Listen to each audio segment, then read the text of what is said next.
Mi nombre es Javier Peláez. Esto que escuchas es mi voz, el sonido que emito a través de mi garganta y de mis cuerdas vocales llega hasta el micrófono que lo transforma en una señal eléctrica.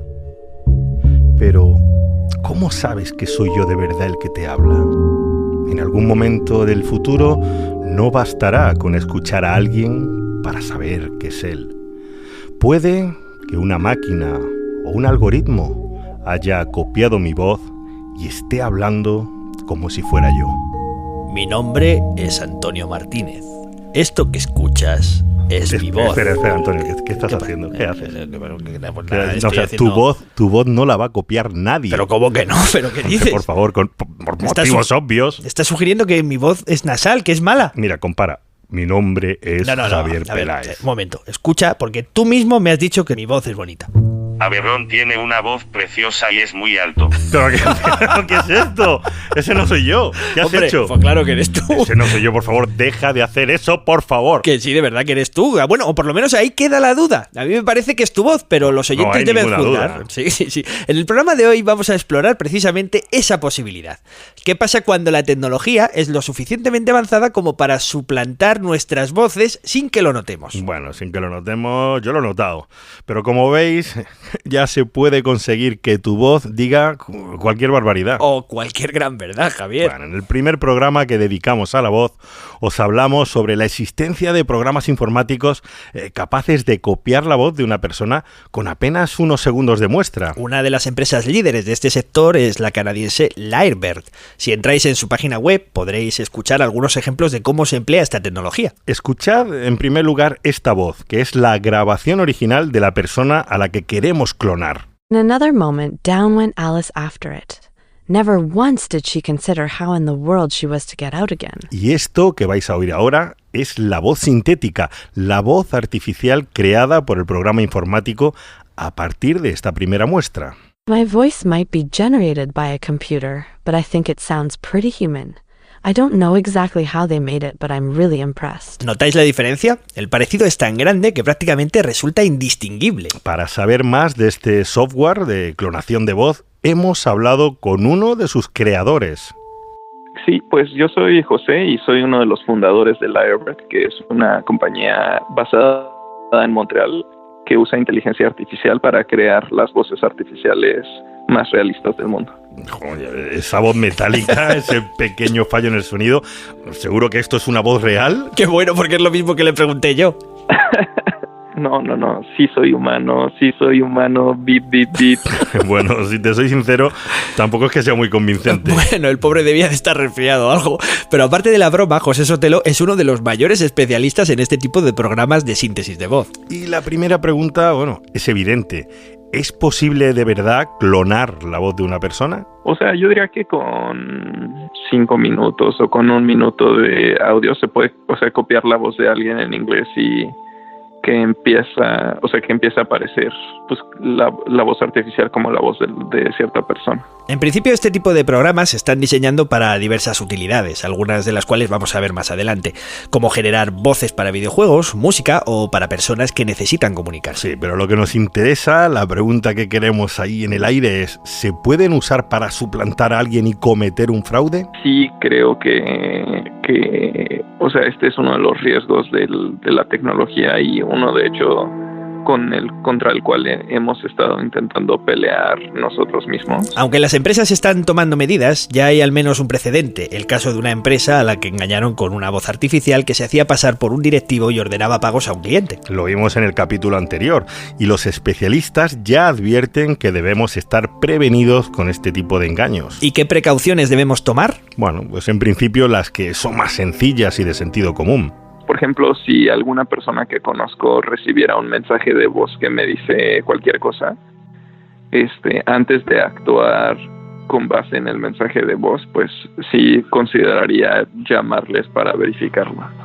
O sea, por darte un ejemplo de la forma en la que podríamos tener interacciones más seguras. La compañía Lyrebird ya ha hecho algunas demostraciones bastante escalofriantes. Hace unos meses tomaron algunas muestras de voz de un conocido podcaster, el estadounidense Joe Rogan, y a partir de ahí generaron una grabación falsa con su voz que resultaba completamente indistinguible del original. Friends, I've got something new to tell all of you. I've decided to sponsor a hockey team made up entirely of chimps. I'm tired of people telling me that chimps are not capable of kicking human ass in sports.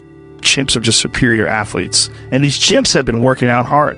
They're throwing kettlebells, battle ropes, everything. Lo gracioso de esta grabación está en que Rogan está anunciando que va a patrocinar un equipo de hockey de chimpancés. O sea, y encima explica por qué le parece una gran idea. La voz es la de Rogan, pero claro, eso no lo ha dicho Rogan. Los autores de la falsificación juegan incluso a hacer que el propio Rogan se queje de que su voz está secuestrada por una máquina. Hey Joe Rogan, it's me, Joe Rogan.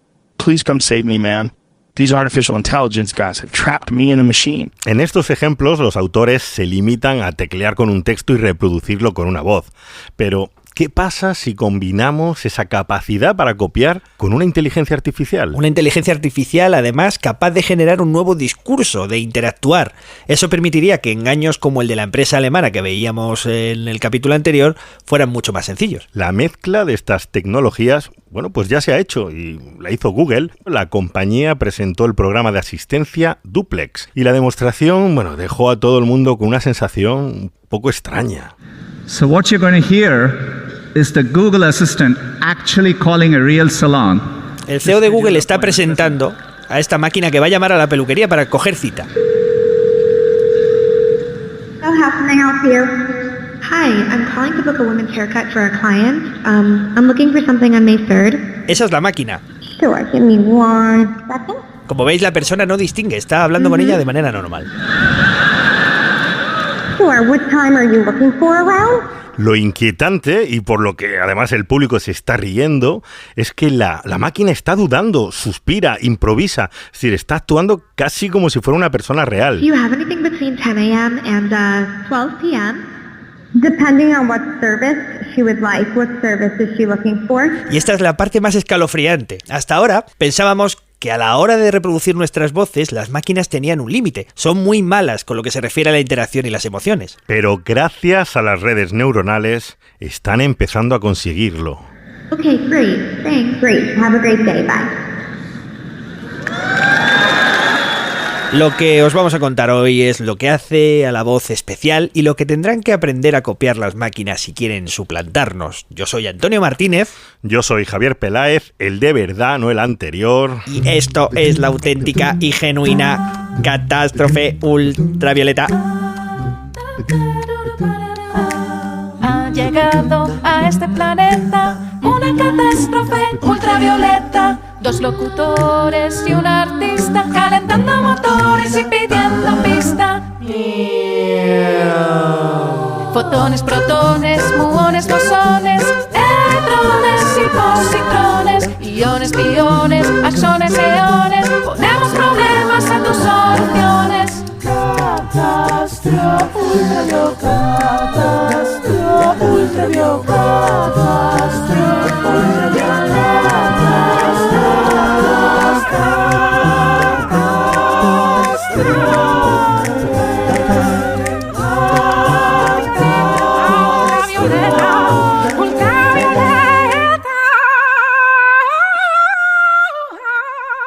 Bienvenidos a Catástrofe Ultravioleta, un programa de Podium Podcast en la cadena SER con la colaboración de la Cátedra de Cultura Científica de la Universidad del País Vasco y de la Fundación Euskampus. Hoy hablamos de la voz y de la posibilidad de que la tecnología pueda suplantarla. Para desarrollar una tecnología que consiga hacerse pasar con éxito por un humano, los desarrolladores deben copiar no solo el tono, el timbre o la textura de la voz. Si quieren que funcione, también deben copiar todas esas otras capas de información que contiene una voz y de las que a veces no somos conscientes. En el primer capítulo de esta serie que dedicamos a la voz, ya vimos el caso de una persona condenada a prisión porque un forense no fue capaz de distinguir entre 2 personas que hablaban castellano de formas muy diferentes. Esa es una de las primeras capas de información, el idioma y sus particularidades. Y es algo que aprendemos desde muy pequeños. Por el llanto podemos distinguir un bebé francés de un bebé alemán, porque el bebé francés llora hacia arriba, y al parecer es porque el idioma francés en general acaba las frases hacia arriba,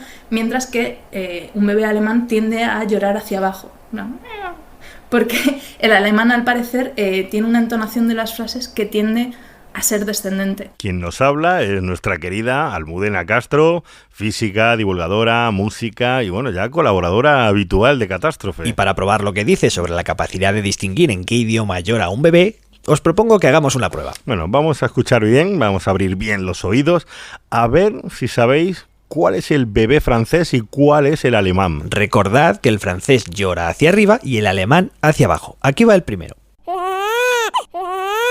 Y aquí va el segundo. Oh, qué bien llora. Oye, mira, a mí me parece muy claro, yo lo tengo claro quién es quién. Efectivamente, como ya habrá adivinado todo el mundo, el primer bebé llora en francés hacia arriba. Y este segundo bebé, que es alemán, llora hacia abajo. Y cada uno de ellos está reproduciendo las características tonales del idioma de sus padres, antes incluso de saber decir cualquier cosa como papá o mamá. La movida aquí es que, claro, tú estás en una época de la vida en el que para comunicarte con el bebé no puedes usar palabras porque las palabras no significan todavía. Sin embargo, el bebé está aprendiendo un montón de cosas. ¿Y qué es lo que está aprendiendo? Está aprendiendo, lo primero de todo, la entonación. O sea, está aprendiendo incluso dónde empiezan y acaban las frases, cómo suenan las palabras. Y al mismo tiempo, el bebé está empezando a captar otro de los aspectos fundamentales de la voz y de los que todavía no hemos hablado, la emoción. Los bebés no solo lo captan en los primeros días de vida, luego lo van refinando. Claro, porque lo que ellos ven, o sea, ellos saben muchísimo antes cómo suena una conversación antes de saber qué contiene esa conversación. Claro, o sea que esa capa de información la adquirimos antes incluso de saber el contenido de las palabras. Es súper innata en nuestro sistema comunicativo. Sí, es muy innata y tiene mucho sentido porque realmente es mucho más importante que el significado simbólico de las palabras. Porque si lo piensas, para un bebé es muchísimo más importante saber si sus cuidadores están enfadados, están alegres, les están animando a hacer algo, les están llamando la atención sobre algo. Es decir, es muchísimo más importante entender las emociones de lo que se les está comunicando antes de saber exactamente qué es lo que se les está diciendo. Esta nueva capa de información en la voz, la emoción, es la que se pierde cuando escribes en redes sociales. Y es por eso por lo que utilizamos emoticonos, para que el interlocutor no se enfade ni no se entienda mal. Claro, cuando piensas en todo lo que dices con la voz que no eres capaz de escribir, te das cuenta de hasta qué punto la voz comunica. Y yo creo que toda la gente que escucha radio y escucha podcast es capaz de apreciar esto. Gracias a la voz eres capaz de saber cuando alguien te habla y te está sonriendo, por ejemplo. Y simplemente se le ilumina la cara y se le ilumina la voz, y eso es simplemente porque el timbre de la voz cambia sutilmente. Venga, vamos a hacer una prueba. A ver, venga. ¿Me notas que estoy sonriendo? ¡Oh, qué buen programa nos está quedando! No se me nota en la voz lo contento que estoy, Javier. ¡Qué contentos estamos los dos! Bueno, ya, basta. Nos sale un poco mal. Además del idioma y la emoción, también producimos con nuestra voz un montón de pequeñas señales que nos dan información sobre cuándo vamos a dejar de hablar. Por ejemplo... Intuyo que has hecho este silencio porque va a entrar un corte. También, por ejemplo, gracias a la voz somos capaces de deducir cuál es la estructura del idioma y de lo que se está diciendo. Porque, o sea, tú, por ejemplo, lees un texto y ¿cómo sabes cuándo empieza y acaba una palabra? Pues porque hay un espacio, ¿no? ¿Cuándo acaba una frase? Pues porque hay un punto. ¿Cuándo acaba un párrafo? Porque hay también un punto de aparte, ¿no? Sin embargo, todas estas claves que en la escritura son visuales, cuando pasamos a la voz hablada tenemos que utilizar claves acústicas.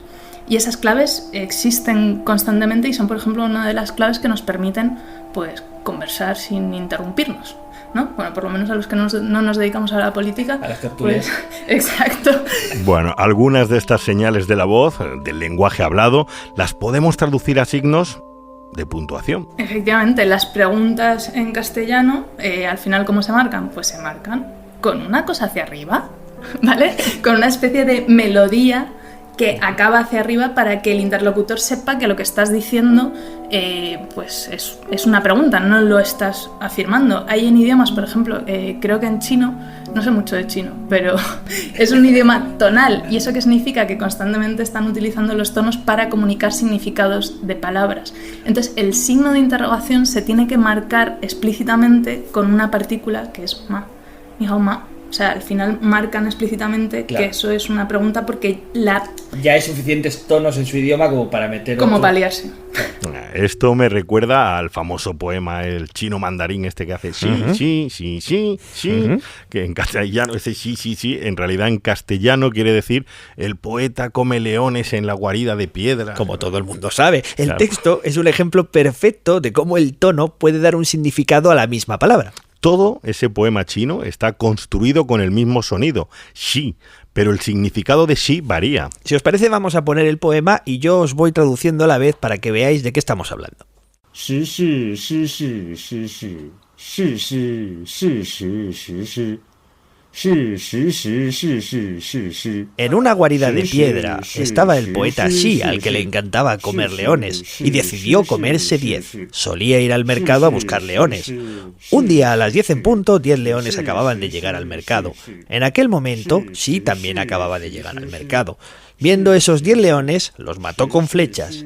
Trajo los cadáveres de los 10 leones a la guarida de piedra. La guarida de piedra estaba húmeda. Pidió a sus siervos que la limpiaran.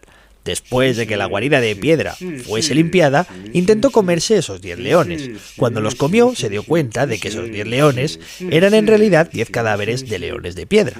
Intenta explicar esto. Qué maravilla, Antonio. Me has emocionado. Lo único que te pediría es que... Oye, no sé para qué lo traduce, yo lo he entendido bien. No, sí, es lógico. Es espectacular cómo el tono de una misma sílaba puede dar tantísima información. Sí. Sí. Bueno, vamos a volver a lo de la voz, porque como nos cuenta Almudena, también contiene información sobre la persona que la está produciendo. La voz humana al final es un sonido, y como tal sonido tiene una serie de parámetros que nos permiten saber cómo es el tipo de objeto que lo produjo. Tanto es así que el sonido que emite un ser vivo nos da información sobre su tamaño. También podríamos saber si es una persona muy voluminosa. Al final, ¿por qué los hombres, por ejemplo, tienen la voz más grave que las mujeres? Para empezar, pues porque en general son bichos más grandes, ¿vale? Claro. Pero no solo eso, también la garganta de los hombres es un poquito más gruesa. Y aparte está colocada más la glotis más abajo, porque durante la adolescencia pues a los hombres les baja la nuez de Adán, que se llama, y de esta manera hay más espacio para que resuenen los sonidos que son capaces de producir. Oh, entonces yo tengo esta voz porque soy muy grande. Eres un ganso más que grande, Javier, eso ya lo sabíamos. Sí, tú eres un pato. Esto es una cosa muy tonta, pero al final podemos pensar en el sonido como una especie de movimiento que se contagia, ¿vale? Yo me muevo, contagio ese movimiento al aire y en el aire hay una serie de ondas de presión. ¿Qué es lo que sucede? Pues que un mosquito no puede producir grandes oscilaciones del aire, ¿vale? Entonces hay una especie de relación entre el tamaño del sonido, el tamaño de la longitud de onda del sonido y el tamaño del objeto que lo produjo. Lo que sucede en nuestra realidad es que al final los sonidos de longitud de onda más larga son precisamente los sonidos graves. Es decir, son los sonidos que implican unos movimientos de aire espaciados, ¿no? Más separados entre sí y que por lo tanto tienen que ser producidos por bichos más grandes. Al final, pues eso, un langostino nadando no puede producir un tsunami. Tiene que ser un bicho muy gordo para producir una ola muy grande, para producir una oscilación del aire que abarque una gran distancia. O sea, un ratón no podría emitir el rugido de un león. Nunca jamás. Nunca en la vida. Pero por cuestiones físicas. Por una cuestión física. Entonces es cuestión de voces, Antonio. Entiéndelo, tú eres un ratón, yo soy un león. A ver, no me obligues a recordarte tus propias palabras. Aberrón tiene una voz preciosa y es muy alta. Venga ya, deja eso, por favor, no lo hagas. Bueno, no me quiero cebar, pero es que además lo de tu voz grave tiene otras lecturas, Javier.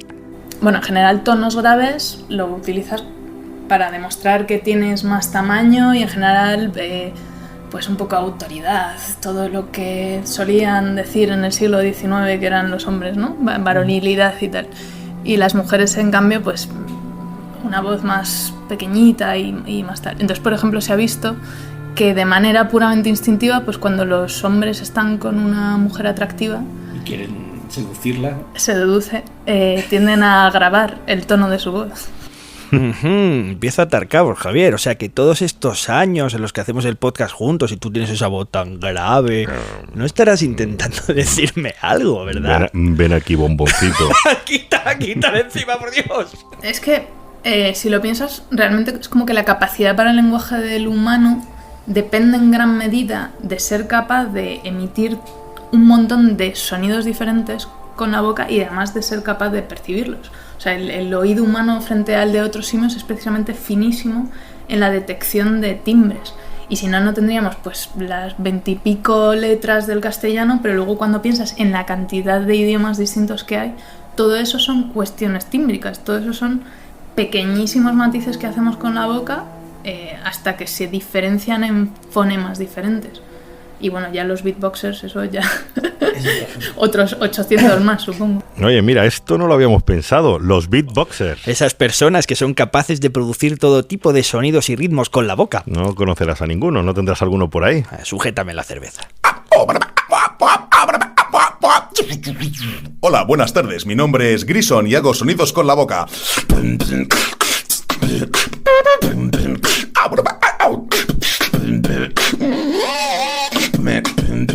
Estás escuchando Catástrofe Ultravioleta.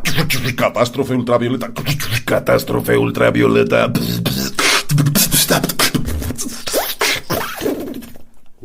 Qué maravilla, muy bien, tío. Joder, ¿te puedo abrazar? Bueno, Javier Álvarez, este hombre te va a quitar el trabajo y además mucho más barato porque solo utiliza un instrumento que es su boca.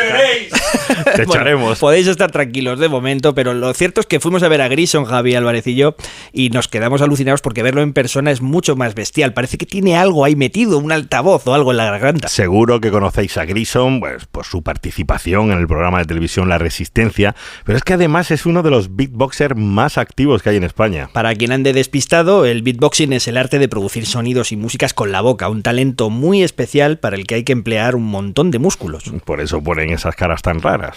En el aparato fonador tú tienes como dos zonas, ¿no? Una es la parte de la boca, la parte, sí, lo que es la boca, la lengua y tal, con la que tú puedes emitir un sonido, y luego otra que son las cuerdas vocales, ¿no? Entonces, tú puedes dividir esto en dos campos diferentes. Entonces tú a la vez puedes hacer dos sonidos, ¿no? Ahora, de ahí puedes mezclarlo para que parece que estás haciendo más cosas a la vez, más elementos, pero realmente, claro, intercalándolo, eso es, pero realmente a la vez lo que es simultáneamente tú puedes hacer un humming o un y luego con la boca pues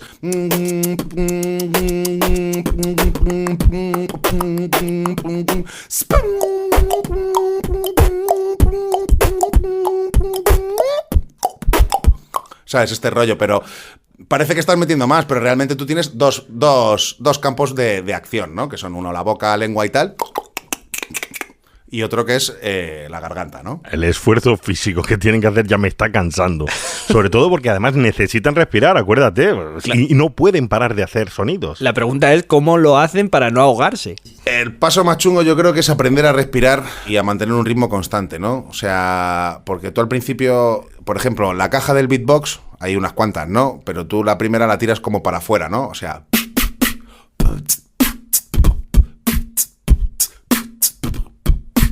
Entonces aquí llega un momento que tienes que respirar. Entonces respiras para afuera cíclicamente, ¿no?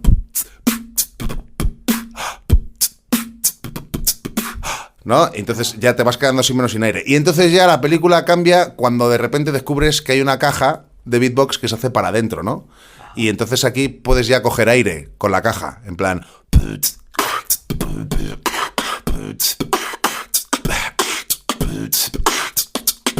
Y aquí horas. Y luego ya de ahí puedes empezar a pillar un poco lo que es el tema de la respiración como un sonido más, ¿no? Como que la respiración también puedes hacer...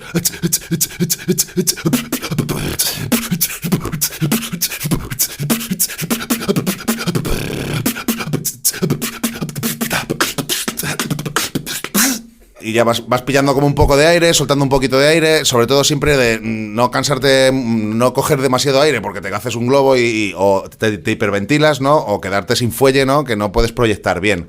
cuando controlas esto ya, a partir de ahí todo va un poquito más fluido, ¿no? Bueno, os estamos dando gratuitamente un curso de beatboxing hoy con la ayuda de Grison, sin cobrar, todo gratis. Sí, porque nos contó cómo empezó él en el año 2007, después de un accidente esquiando. Fíjate qué curioso.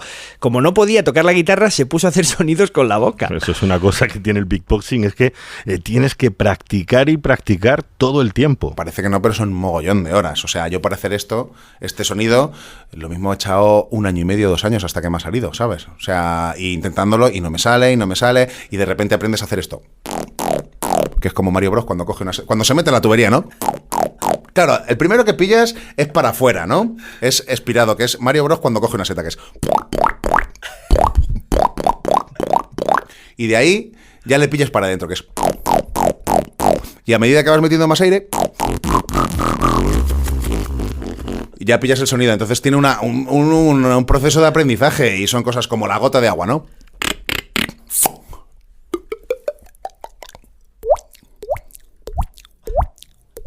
En la boca ahí hasta que te haces moratón y todo. Y poco a poco te va saliendo. De repente un día lo pillas por casualidad y entonces ya... en cuanto lo pillas una vez por casualidad dices, coño, me ha salido así. Vale, esta es la manera de poner la boca. Y vas haciéndolo hasta que controlas... que te salga siempre, ¿no? O sea, hay una cosa que yo me pregunto, les tiene que doler la boca, pero un montón después de tantas horas moviendo la lengua, la cara, todo. Joder, te haces polvo, tío, te das la vuelta como un calcetín, colega. Hay algunos sonidos así, el tema del, yo qué sé, por ejemplo, del delfín.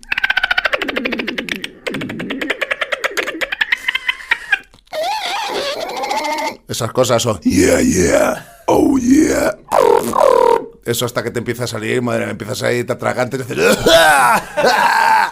¿Tenéis algún truco, algo que bebáis o que se enjuaguéis para que la boca no... Nada, es hacer callo, yo creo, ¿eh? Es hacer ahí, hasta que se te hace el callo de la garganta, empiezas a hablar ahí como Joaquín Sabina y ya de ahí, yeah, te sale el robot, oh yeah, yeah, yeah.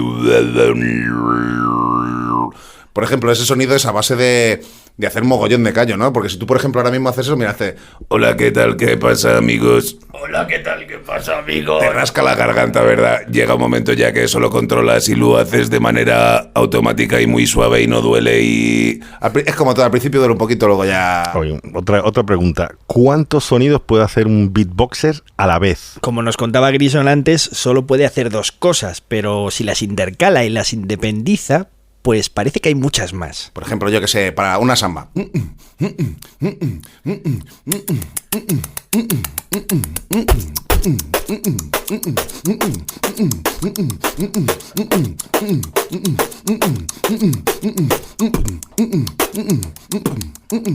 Pues esto, pero llevado al extremo. O sea, hay gente que independiza unas cosas de hacer una cosa con la garganta y luego meterte un ritmo internario encima que no tiene nada que ver. Hay cosas flipantes ya. Otro dato interesante es que en este mundillo unos toman ideas de otros, pero lo más valorado son los sonidos propios. Y por supuesto, Grison tiene los suyos. Sí, yo tengo alguno, hombre. Sí, yo tengo un par de la marca de la casa. Sí, tengo uno que es... Este...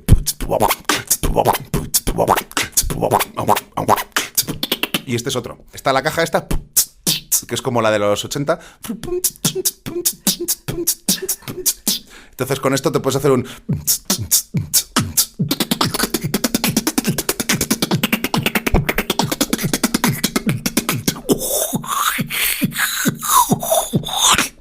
Joder, eres un puto dios de eso. Sí, bueno, ya he hecho tiempo libre a tope. Mucho tiempo libre. Esos 2 son míos. Si esos suyos son suyos, no se los toques, Antonio, no los hagas. Y además yo voy a intentar a ver si practico, porque... Bueno, según Grison cualquiera puede, no ni siquiera necesitas tener muy buen oído. Esto es práctica. Lo del tema del beatbox es una cosa... Tiene un poco de innatismo a la hora de poner caras raras y de querer echarle horas a una disciplina que no hay mucha información y de autoexploración, ¿no? Pero de cara a que te salga un sonido, yo creo que cualquier persona puede hacer, a base de práctica, puede hacerlo todo lo que... Vamos, hay gente que no tiene ni idea de música y le da el beatbox a tope. Yo tengo una canción que dice... El beatbox es una cosa que se hace con la boca, es legal y saludable, más barato que la farlo... Bueno, con eso lo explico con palabras. Catastrófico. Catástrofe, ultravioleta, catástrofe, ultravioleta, catástrofe, ultravioleta, catástrofe. Yeah. Continuamos en Catástrofe Ultravioleta y siguiendo con el tema de la voz y de la música, vamos a conocer a una empresa española que se dedica justamente a esto. Mi nombre es Jordi Jané y actualmente soy director de Voctro Labs, que es una empresa donde nos dedicamos a las tecnologías de voz y sobre todo y actualmente a generar voces artificiales. La empresa de Jordi se hizo bastante conocida hace un par de años porque tomaron las voces de Barack Obama y Donald Trump y crearon un dueto. I'm Donald Trump and I'm the best. I'm the next president of the United States. Thank you, Donald, but please don't forget I'm the president. All together, Obama is the boss. And listen now. También han creado una cantante artificial, Maika, una voz completamente sintética creada a partir de la tecnología de síntesis de voz Vocaloid que puede interpretar temas a la carta. Te voy a aceptar lo que tú decidas, si quieres continuar o si lo finalizas, este hermoso amor quiero continuar, y toda esta pasión no quiero abandonar. Cantantes que no existen o cantantes muertos. De hecho, una de las posibilidades que abre esta tecnología, como admite el propio Jordi, es la de tomar la voz de un artista que ya no esté vivo y componer nuevos temas. Nuestra empresa estamos especializados en generar voz cantada artificial, es decir, en sistemas de poder modelar un cantante, y este cantante puede ser, por ejemplo, un cantante de estudio que esté vivo, un artista vivo, o también alguien fallecido del cual se puedan utilizar grabaciones existentes que haya de estudio. Entonces podríamos revivir a cantantes que ya han fallecido.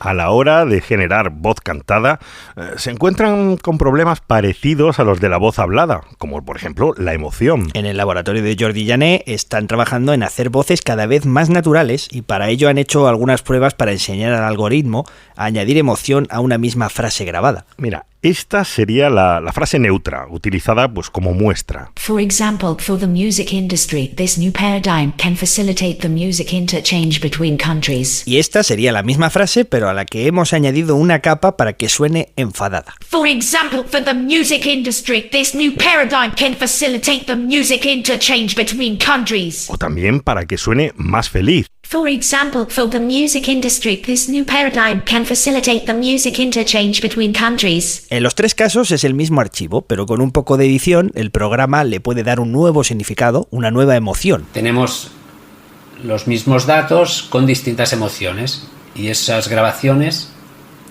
nosotros las tenemos etiquetadas, con lo cual el sistema luego sabe generar un tipo concreto de emoción.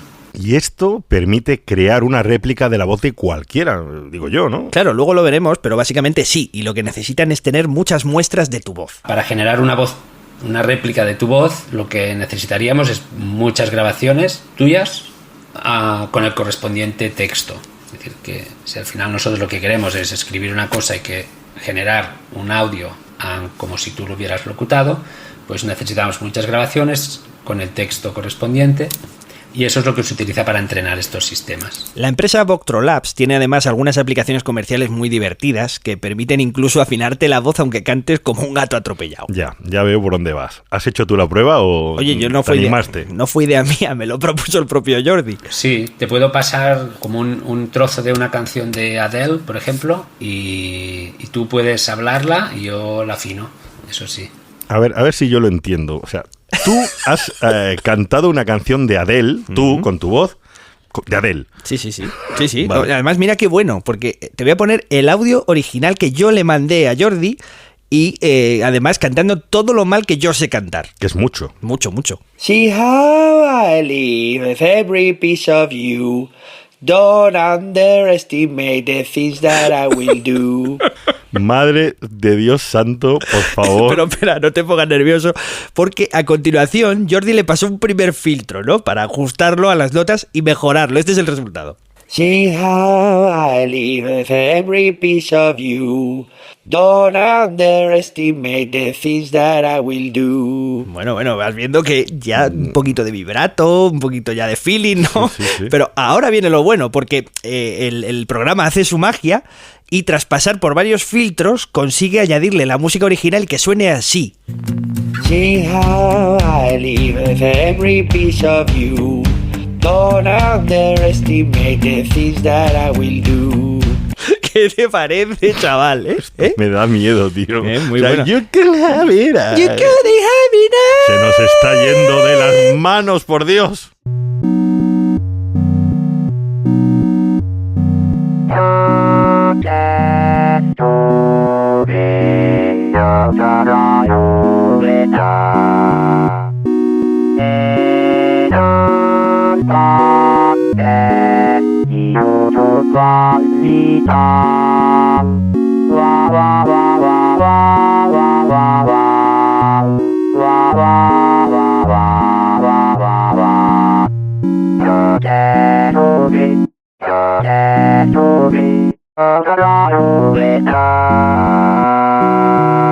Estás escuchando Catástrofe Ultravioleta, un podcast de otro mundo.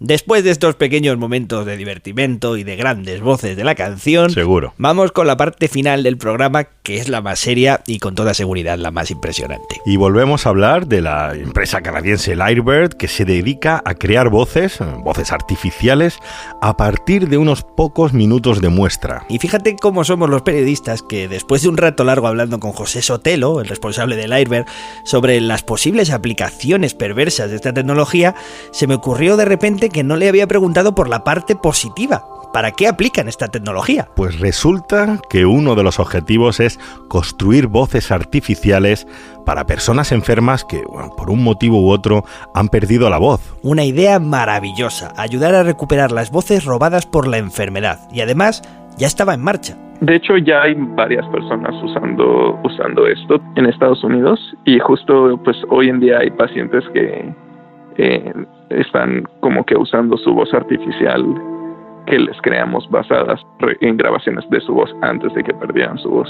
El proyecto se llama Project Revoice. Proyecto Revoice, es decir, sería como reponer la voz. Es una idea muy bonita, ¿no? Claro, se trata de trabajar con pacientes con esclerosis lateral amiotrófica, con ELA, o de cualquier otra enfermedad, y recuperar la voz que perdieron por ese problema a partir de muestras de grabaciones antiguas, las que tenían antes de enfermar. Es lo que hicieron, por ejemplo, con Pat Quinn, un exjugador de hockey muy conocido en Canadá, que sufre ELA y al que recuperaron la voz mediante esta tecnología, de tal manera que ahora cuando escribe, mediante el sistema que lee la mirada, el dispositivo no habla con una voz robótica, sino que habla con la suya. En un emotivo vídeo, la gente del proyecto Revoice captó el momento en que delante de sus familiares Pat Quinn volvió a hablar con una voz sintética que era la suya, no la del aparato que utiliza todo el mundo. It's a strange feeling saying your first words a second time. Es una sensación extraña volver a decir tus primeras palabras por segunda vez. It's like you don't even realize how powerful, how personal and just how unique your voice really is until it's taken from you. No te das cuenta de lo poderosa, única y personal que es tu voz hasta que no la has perdido. My voice was how I fought back against the very disease trying to take it from me. Mi voz representa mi lucha contra la enfermedad que trataba de quitármela. Sorry, I'm not going out that easy. Lo siento, pero no me voy a ir tan fácilmente. I will make sure my voice is heard again. Me aseguraré de que mi voz vuelva a ser escuchada. Guess who's back, bitches? Adivinad quién ha vuelto, bitches. A partir de esta conversación con José Sotelo, Catástrofe Ultravioleta se puso a investigar y hablamos con asociaciones y pacientes de ELA en España. Y resulta que es algo en lo que llevan tiempo pensando y en lo que están muy interesados. Desde el CEAPAT, Centro de Referencia Estatal de Autonomía Personal y Ayudas Técnicas, Clara Delgado nos hablaba del problema que supone para estos pacientes tener una voz robótica e impersonal. Las voces que se pueden incorporar en los dispositivos son las que vienen. Si te compras el producto, las que te compras, porque vienen incorporadas en el producto, o las que tú te puedas descargar de internet, o las que vienen en el dispositivo. ¿Qué está ocurriendo? A nosotros ya nos ocurre, por ejemplo, de personas adultas que cuando utilizan un programa de comunicación no se sienten identificados con la voz. Porque claro, muchos es la voz del, por no decir la marca, del navegador del coche. O la voz gratuita de Google, que es una voz muy cantarina. Uno de los pacientes de ELA con los que hablamos a través de WhatsApp es Marco, que preside una asociación de afectados en Extremadura. Marco, que se comunica tecleando texto mediante un programa del móvil, nos contó qué supondría para él recuperar su voz. Recuperar mi voz. Con el uso de la tecnología para mí sería muy positivo, porque vería a mis familiares y amigos algo más centrados en mis expresiones cuando me esfuerzo en comunicar cualquier cosa. No es lo mismo una voz monótona que una voz conocida y cercana. También hemos hablado con José Robles, enfermo de ELA, en una de las fases más avanzadas de la enfermedad, que maneja el programa con las pupilas y que para hablar, como vais a ver enseguida, pirateó la conocida voz de Loquendo. Recuperar mi voz a través de un programa estaría bien. Pero lo más importante para mí es la rapidez de respuesta, la espontaneidad que tenía. Por eso estoy deseando que comercialicen el método de comunicación por impulsos cerebrales. Eso es lo que me gustaría. José se hizo bastante popular porque acudió al programa de televisión Got Talent en Telecinco y se puso a contar chistes. ¿Saben cuál es la diferencia entre las Olimpiadas y las Paraolimpiadas? Que en las primeras corre Fermín Cacho y en las otras, Cachos de Fermín. Bueno, por supuesto tuvo un éxito enorme porque José es un tío muy divertido, pero algo que resultaba chocante era que al final de cada chiste, como no se puede reír de forma natural, pues él tecleaba ese jajaja que habéis escuchado. Ese jajaja, además leído por una máquina, da idea de algunas de las limitaciones que tienen estos sistemas de comunicación. Marco lo explica perfectamente con un ejemplo. La sonrisa y la risa no se pueden expresar con la entonación del programa, solo podemos terminar un chiste avisando al público con el jajaja. Un ejemplo. Han bajado los tipos de interés. Cada vez quedamos menos. Jajaja. Es un crack. La pregunta que seguro que se hace la gente es ¿cómo le afecta esto en su día a día? Marco nos contó una anécdota sobre el problema que supone que todos tengan la misma voz en sus dispositivos, algo que se podría evitar personalizando la voz. Creo que sería muy útil, sobre todo porque más de uno tenemos que comunicarnos con el mismo dispositivo, despistamos a nuestros escuchantes. Me pasó hace unos días que estuve con Paco Luzón en su casa y los dos usamos el mismo programa. Así que la familia y amigos miraban a los dos despistados sin saber quién estaba hablando. Claro, esto es chocante, ¿no? Cuando tienes a dos personas con la misma voz en la misma habitación y nadie sabe quién está hablando. Y para solucionar este problema, que parece a veces que solo se investiga fuera, pues resulta que también hay gente trabajando en España. El equipo de Inmaculada Hernáez, de la UPV, ha desarrollado un programa de síntesis de voz que permite reconstruir la voz perdida de una persona. En su laboratorio trabajan en un proyecto precioso que permite a familiares y personas desinteresadas donar su voz para construir estas voces personalizadas. Nosotros en realidad somos un laboratorio de voz, ¿no? De procesado de voz. Y hacemos muchas cosas, ¿no?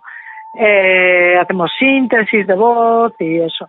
Entonces, hace unos cuantos años empezamos a trabajar con síntesis de voz personalizada, ¿vale? Es decir, intentar hacer, pues, que, poder tener voces personalizadas a la voz de una persona usando muy pocos datos, ¿no? Usando pocos datos, porque el principal problema de sacar una voz sintética es que si la quieres de mucha calidad, pues necesitas muchos datos, ¿vale? Por ejemplo, las voces de Siri, de Google, las voces buenas de ahora, que usan redes neuronales y así, ¿no? Estas voces tienen 20 horas, 25 horas de grabaciones, ¿no? ¿Vale? Entonces, claro, eso no es viable en general cuando la aplicación es para ofrecerle la voz sintética a una persona que la necesita, ¿no? La herramienta de Inma Hernáez se basa en un atajo tecnológico. Toman muchas voces y construyen una voz promedio. Después, con las características particulares de cada persona, hacen un ajuste y construyen la voz personalizada. Usando pues un número relativamente reducido de frases, ¿no? ¿Vale? De manera que tú partías de una cosa que se llama una voz promedio, ¿vale? Que es una voz que tú has hecho, lo mejor es una voz que hayas hecho usando muchas voces. Para eso necesitas grabar 100 frases que están previamente diseñadas para tener un registro lo más amplio posible de tu voz. Y ahora empezarás a atar cabos, porque esas son las 100 frases que yo te pedí que grabaras para construir un modelo de tu voz. Sí, ya me... Lo que pasa es que no me dijiste que ibas a hacer mierdas de estas con mi voz. Ya, era un truqui. Soy Javier Peláez y me encanta la coliflor. La verdad es que he sido un poco cruel porque todo el mundo sabe que tú odias la coliflor y además también saben que te encanta Mark Knopfler. No habrás hecho. Mark Knopfler es el peor guitarrista del mundo. Eres una persona malvada, cruel, absurdamente... Bueno, nosotros hemos usado el programa para hacer esta pequeña broma, Javier, y para que veáis un poco cómo funciona, pero bueno, se está ayudando ya para ayudar a pacientes, ya en serio, y reconstruir su voz. Nosotros, si luego viene una persona que entra al portal, nos dice que tiene una discapacidad oral y no se escribe, ¿vale? Entonces nosotros nos comunicamos con ellos y les pasamos una voz del banco de voces de donantes. Si el paciente descubre este sistema, bueno, cuando ya no puede grabar con su propia voz las 100 frases, pues puede recibir la ayuda de los familiares. Por ejemplo, los usuarios de ELA podrían grabarles sus familiares, ¿sabes? O sea, los familiares se parecen mucho. En el teléfono muchas veces se confunde a los hermanos, al padre y al hijo, ¿no? Es muy habitual. Entonces, nosotros por eso, por ejemplo, cuando dona uno que le van a laringectomizar, ¿vale? Animamos también a los familiares a que donen, ¿sabes? Por si acaso la voz de esa persona no queda bien, ¿no? De hecho, la historia de Inma parte de una experiencia personal con su propia hermana. Mi hermana tuvo un cáncer de cuello, ¿vale? Y antes de tenerlo yo le grabé. La hermana de Inma, Arantxa, es una de las primeras personas en España que tiene una voz personalizada en el equipo con el que se comunica después de haber perdido la capacidad de hablar. Mi hermana tiene una voz que es la suya. Yo le grabé en su día. Ella no pudo grabar a través del portal porque no existía todavía. Y entonces mi hermana es una usuaria habitual de la app. O sea, de hecho, mi hermana es mi beta tester fundamental, ¿no? La voz de Arantxa, como en el caso de Pat Quinn, ha sido reconstruida. En lugar de usar la voz impersonal de la aplicación, utiliza la que fue su propia voz. Y tuvimos la inmensa suerte de poder hablar con Arantxa y ella misma nos contó un poco su experiencia y lo que supuso para ella poder recuperar la voz que le había robado el cáncer de cuello. Y lo hizo con su propia voz. Escuchad. Esta aplicación me ha supuesto no aislarme del mundo. Es tan importante como poder comunicarte a todos los niveles. Con los amigos, en casa y en la calle haciendo la compra, por ejemplo. La uso mucho. Qué diferencia, qué diferencia y qué emocionante es escuchar a Arantxa usando su propia voz y contando su experiencia como ella la vivió. Si queréis donar vuestra voz para este proyecto, podéis acceder a la web del equipo de Inma Hernáez y leyendo 100 frases estaréis contribuyendo a mejorar sus sistemas. La dirección es aolab con un H intercalada .eu con H intercalada también .es. De todas maneras la vamos a poner en redes, en la página web por si queréis acceder. Para terminar, no nos queremos despedir sin contar otra de las ramas del proyecto de Inma Hernáez y su equipo, algo de lo que a veces no somos conscientes y que nos apuntaba Clara Delgado de CEAPAT. ¿Qué pasa con los niños? Porque también hay niños con enfermedades degenerativas, también hay niños con parálisis cerebral que no tienen voz de niño, ni voz de niña. Entonces, cuando utilizan un producto para la comunicación, tienen esa sensación de que no es un adulto, es un niño. Hasta ahora, los niños que pierden la voz por enfermedad, como con una parálisis cerebral, utilizan dispositivos que están provistos de una voz de adulto. Y claro, esto genera una situación extraña que ahora los científicos de la Universidad del País Vasco quieren remediar. Y entonces, bueno, pues hemos estado trabajando con ellos, que nos han financiado un proyecto para trabajar voces infantiles. El equipo de Inma está desarrollando las primeras voces de niños, junto con la empresa BJ Adaptaciones. Se trata de una iniciativa dentro del proyecto Mi Voz, de la Fundación Romper Barreras, y que estará disponible a lo largo de 2020. Borja Romero es el responsable de esta empresa. Y la idea es disponer de una voz de momento en castellano y en euskera de forma gratuita para cualquier persona, cualquier niño con discapacidad. Tuki tuki tu tuki tuki tuki tu tuki tuki tu tuki tuki tuki tuki tu tuki tuki tuki tu tuki tuki tu tuki tuki tuki tuki tuki tu tuki tuki tuki tuki tu. Estás escuchando Catástrofe Ultravioleta, un podcast de otro mundo. Y así terminamos nuestro doble capítulo especial dedicado a la voz. Hemos visto cómo nuestra voz forma parte de nuestra identidad, de lo que somos, y cómo la tecnología está sirviendo para recuperarla cuando la enfermedad nos la roba. Y cómo esa misma tecnología está permitiendo que alguien pueda copiar nuestra voz e intentar suplantar nuestra identidad con todo lo que eso implica. La tecnología, una vez más, se puede usar para hacer el mal o para hacer el bien y que nadie se quede sin su voz. Esto ha sido Catástrofe Ultravioleta, un programa de Podium Podcast para la cadena SER.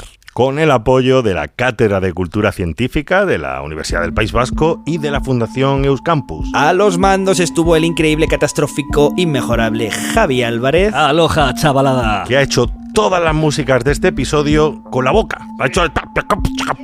Y este programa, desde luego, no sería posible sin vosotros, quienes nos seguís, quienes escucháis nuestras voces y compartís el programa en redes sociales y hacéis posible que podamos seguir contando nuevas historias. Nos vemos en el siguiente capítulo. ¡Hasta la próxima! ¡Adiós!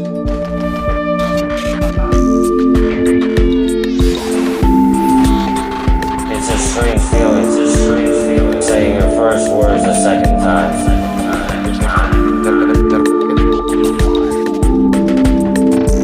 No es lo mismo una voz monótona que una voz conocida y cercana.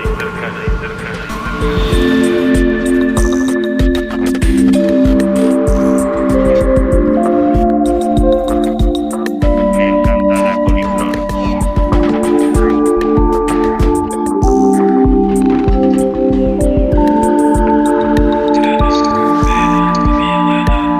For example, for the music industry, this new paradigm can facilitate the music interchange between countries.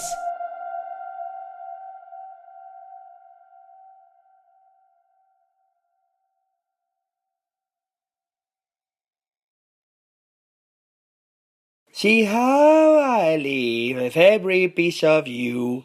Don't underestimate the things that I will do.